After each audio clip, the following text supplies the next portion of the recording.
অনেক দিন থেকে আমার একটি পাহাড় কেনার শখ, কিন্তু পাহাড়কে বিক্রি করে আমি জানি না। যদি তার দেখা পেতাম, দামের জন্য আটকাতো না। আমার নিজস্ব একটা নদী আছে, সেটা দিয়ে দিতাম পাহাড়টার বদলে। কে না জানে পাহাড়ের চাইতে নদীর দামই বেশি। পাহাড় স্থানু, নদী বহমান, তবু আমি নদীর বদলে পাহাড়টাই কিনতাম, কারণ আমি ঠকতে চাই।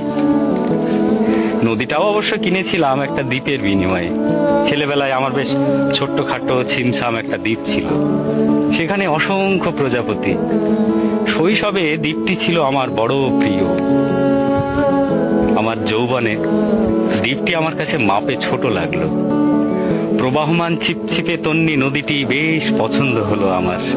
বন্ধুরা বলল, ওইটুকু একটা দ্বীপের বিনিময়ে এত বড় একটা নদী পেয়েছিস, খুব জিতেছিস তো মাইরি।